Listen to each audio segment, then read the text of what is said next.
The story of the railroads is the dramatic story of progress in transportation, from the earliest horse-drawn coach to the streamliner of today. We laugh at the thought of a horse outracing a locomotive, but that's what happened more than a century ago when one of the first steam-driven passenger trains in America, the Tom Thumb, came in a poor second to Old Dobbin. But Tom Thumb grew into a giant, and Old Dobbin was left far behind. Years of progress changed the size, power, and speed of these chariots of the rails, and a railroad engineer became something of a hero. More than just a story of progress, railroading became part of the drama of America's dynamic growth, from a frontier society to a great nation whose mighty cities and boundaries are linked by bands of steel.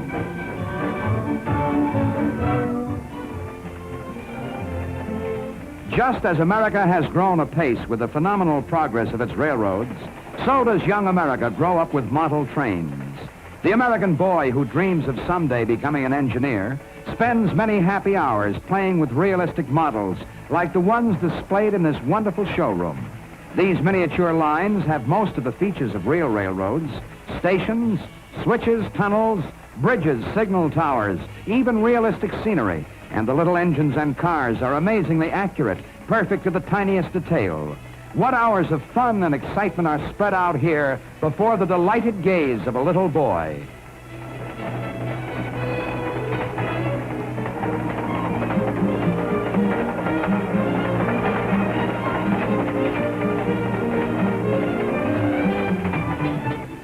Railroads have come a long way since the days of Tom Thumb, and model railroads have come a long way since the days of the spring winder Dad used to play with when he was a boy. Dad was born too soon. Look what he missed.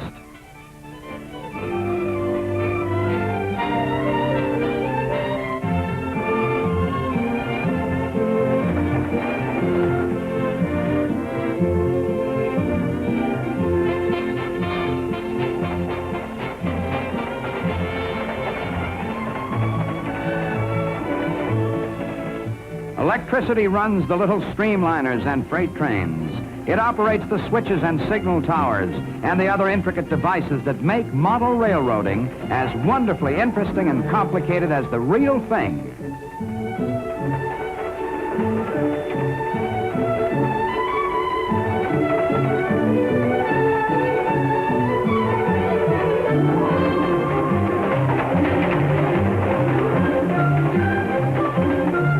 To a boy who dreams of growing up to be the engineer of a big, black, powerful steam engine, the hours of apprenticeship spent on a small-scale line are richly rewarding. Here he is king.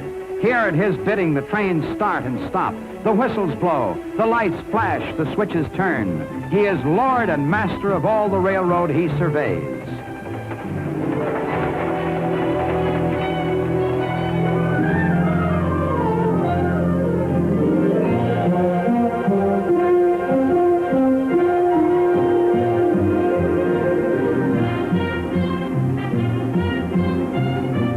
Generations of American boys have looked longingly at models like these, have asked generations of American fathers to buy them trains like this, and have cluttered up living rooms with yards and yards of track to the dismay of generations of American mothers.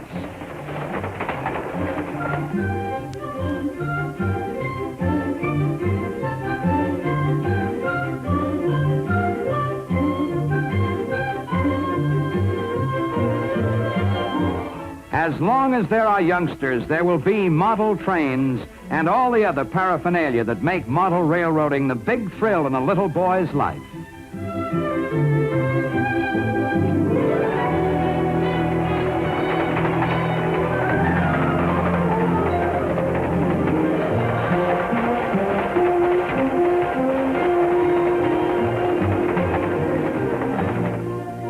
Sleep comes easily to little boys, and so do dreams. In his dreams, he travels fast and far into history. He is Ben-Hur racing his chariot in the Colosseum of ancient Rome.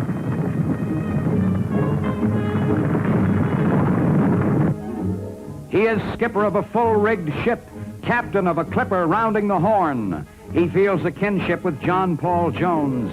The adventure and romance of travel are woven into the fabric of his dreams, and he sails on through the night.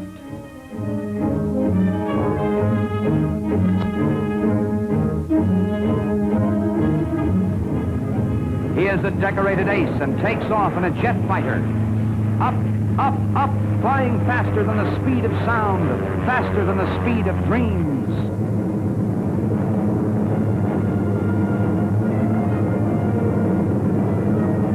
Now he cries, Geronimo! And bails out over enemy territory.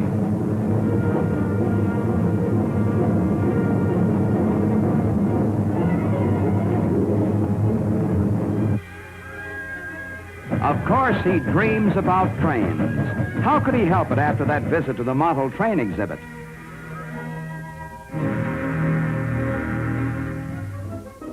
He doesn't wait till he grows up to become the engineer.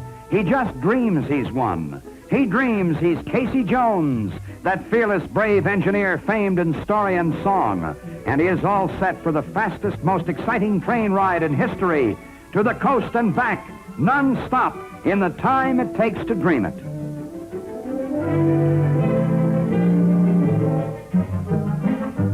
Over!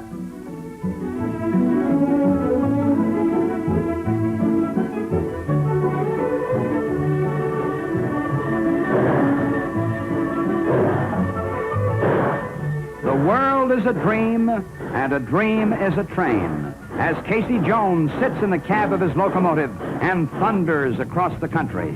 Cities and farms roll past in a vast panorama of sight and sound. Just wait till Skinny and the other kids hear about this. Won't they be jealous?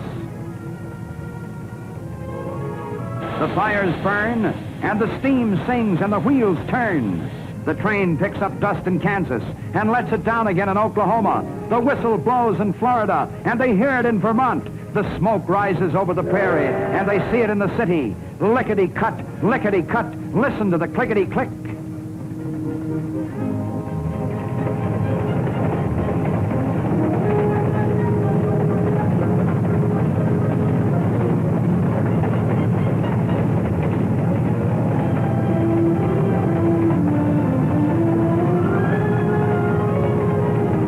We're coming through like a falling star.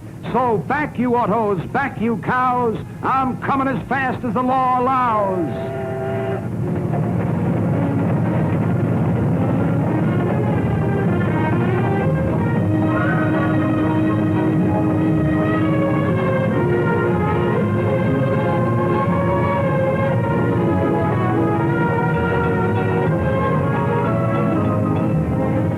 Driver of a crack cross-country express, our pint-sized Casey Jones has been bitten by the railroad bug for good. Asleep or awake, he will hear the rumble of the wheels singing in his ears the rest of his life.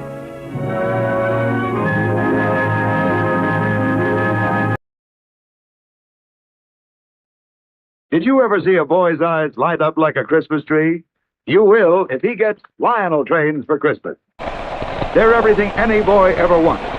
Smoke-puffing steam locos, sounding their two-tone whistles, and great diesel streamliners blasting their horns. All with Lionel's exclusive Magna traction, a sensational track-gripping power that lets them climb steep grades, take sharp curves faster, pull many more cars, and stop on a dime for loading and unloading in true-to-life big railroad style. Lionel trains have such big train features as solid steel wheels and heavy-duty trucks, and real railroad knuckle couplers operated by a remote control. So for a boy's eye view of the perfect Christmas, see Lionel trains with Magna traction. Now at your Lionel dealers. Lionel train sets begin as low as $19.95.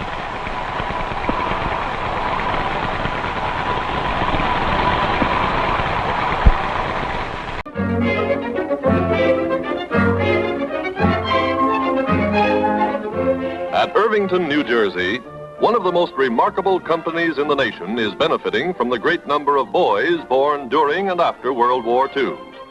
It's the Lionel Corporation, maker of toy electric trains. As fast as they can mold, stamp, and assemble the parts, Lionel workers strive to satisfy the demands of American youngsters as well as the just plain young of heart. It's largely a Christmas business, toy train making, but to manufacture the number of realistic miniatures needed, Lionel must keep producing throughout the year. The tiny wheels and other parts are made exactly to scale. In fact, Lionel uses the same blueprints used by the builders of full-size trains. So the major railroads are proud to have one of their new locomotives reproduced. And for the railroad bug, everything must be exactly as it is on the main line. The first toy electric train produced by Joshua Lionel Cowan, the company's president, was just an open wooden flat car carrying a tiny battery-powered motor. That was in 1900. From the beginning, Cowan insisted his toy trains must run on electricity. For, he said, whoever saw a regular train that had to be wound up?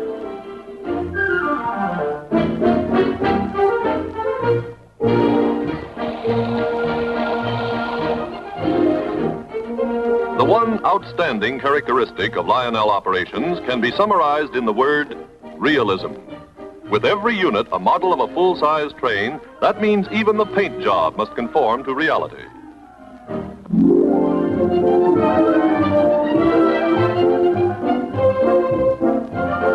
Lionel typifies what's been happening in America's toy industry generally in recent years.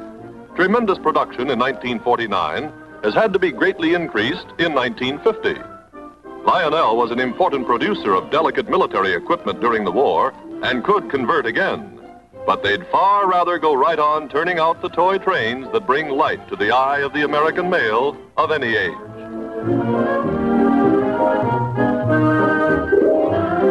Here we see being assembled the little trucks that will carry the trains along their tracks. Sections of track are spotted throughout the plant, so that at all stages of production, the cars can be sent on a trial spin. The tracks themselves are also assembled here, partly by hand, partly by machine.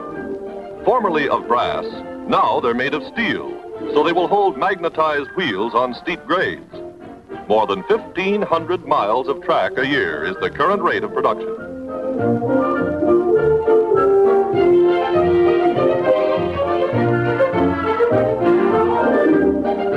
A large part of the business of keeping model railroad fans happy lies in the making of accessories. Crossing gates, houses for the gatemen, water towers. There are dozens of items needed for a realistic layout. In the testing lab, trains run continuously day and night until they break down. In this way, it's determined which part will wear out first, and the designers immediately set to work on a better part to replace it.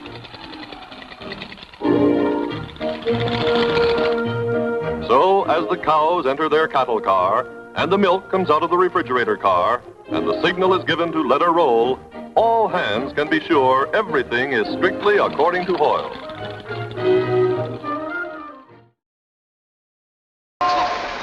Watch it, Tish. Watch it. Wonderful. For a minute there, I thought I was going to miss. I love to watch you play with these trains. It brings out the real you. Tish, would you like to see me blow up 3 trains? Oh, darling, you know I would.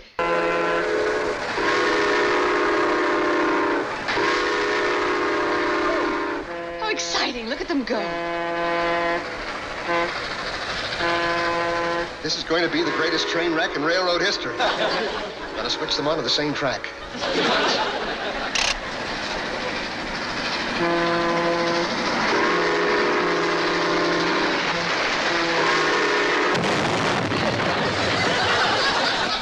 Wonderful.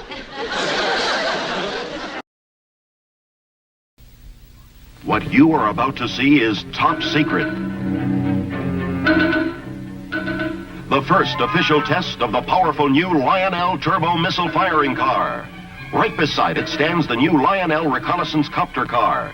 Suddenly, its roof snaps open, and the reconnaissance copter zooms aloft to get range and position of targets. And there they are, on the other side of the firing range, a battery of new Lionel aerial target cars. Their air compressors holding the targets in place. And now, the test. Fire 1. Fire 2. Test successful. See the exciting new Lionel turbo missile firing car, aerial target car, and the reconnaissance copter car. Remember, boy, You're the boss of the greatest action cars ever created when you own Lionel Trains.